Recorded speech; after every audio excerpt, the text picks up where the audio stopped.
Yo, what's going on, ladies and gentlemen? We are back here for week number 4 of the NFL top 3 selections that I give out every single week. Last week was very successful, going 2-1, which now brings the overall season record up to 5-4. And we're going to get straight into business here with my number 1 selection, gold pick this week, which I know out of all the picks have not been the most successful the first few weeks of the season, but that's okay. We're about to switch things around here and move forward with some positive momentum. And I will be selecting what many people might perceive to be the most public play on the board, but I don't care. Give me the New England Patriots at Buffalo, laying just over a field goal right now. And the reason why I love the Patriots here in this football game is for a number of reasons. First of all, New England is under 500 for the first time in over 10 years. They are going to be angry, and they're going to take all of that anger out on this Buffalo Bill team that really isn't all that good. Yes, I know that they're 2-1, but look at the teams they've beaten. Kansas City and Cleveland, come on. These are some of the bottom-feeding teams in the NFL. And also, when you look at what Tom Brady has done against Buffalo in his entire career, 19-2, he's had tremendous success against them. And then last year, when they lost at Orchard Park, you know that that left a bad taste in their mouth, and it's extremely unlikely for Belichick and the boys to lose 2 games in a row in the same venue against an inferior opponent. Last week was a tough loss against Baltimore that they just let slip away, and I just do not see this team losing 3 games in a row, and to be only laying this short of a price, I have no problem whatsoever. This line should be somewhere closer to around 6 or even a touchdown, in my opinion, here. And from the Buffalo side, they're going to be a little bit nicked up here at their key position, the running back spot, with C.J. Spiller and Fred Jackson. Who knows which one of them is going to play, if both of them, if neither of them.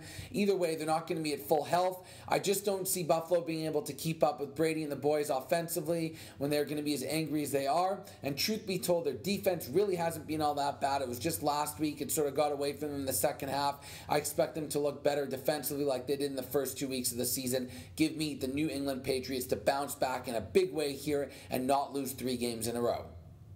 My silver selection, my number 2 overall pick here, will be heading to the Monday Night Football contest, which is going to be an absolute beauty with 2 storied franchises, the Dallas Cowboys taking on the Chicago Bears. And I absolutely love the home side here.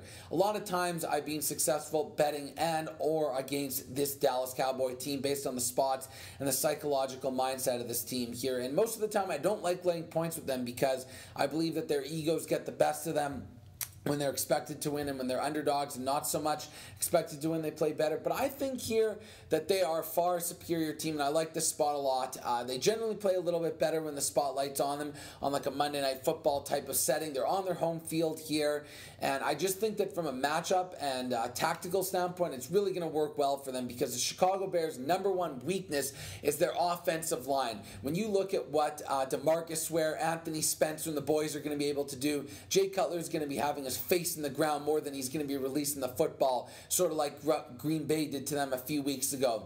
That's going to be the huge difference in the game because I believe that the number 1 weakness of the Bears defensively as well as their secondary, and I can see Romo having a little bit more success throwing against them and being able to move down the field. And I know that Dallas really hasn't scored all that much the last few games, but they still always move the football. They just seem to have these inept moments and on the doorstep of the red zone. I think that coming off that hard-fought win against Tampa Bay might make them focus a little bit more, knowing that it wasn't the easiest win to grind out. When you look at Chicago, they beat a piss-poor St. Louis team, and that was on their home field. And then the first week of the season, they beat a bad Indianapolis team. They got exposed against Green Bay. I really believe Dallas is a far superior, talented football team, and anytime you have to lay just over a field goal on their home field, that is what has got me intrigued here. So give me the Dallas Cowboys on Monday Night Football. And we'll move on to my 3rd overall selection, the bronze pick this week, a team that we were very successful with last week, which was the Cincinnati Bengals. They're back on the highway this week again, and I have no problem taking them here.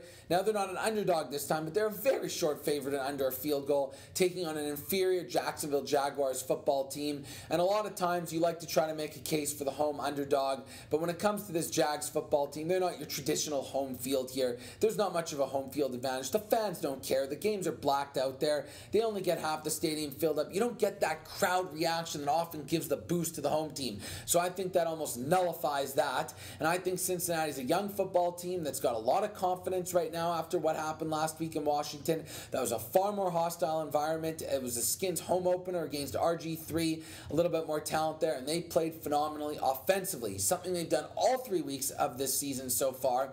And I've loved what Andy Dalton can do. I've told you guys last week about AJ Green and the receiver that I forgot about. What was I thinking? Jermaine Gresham. This guy's a stud.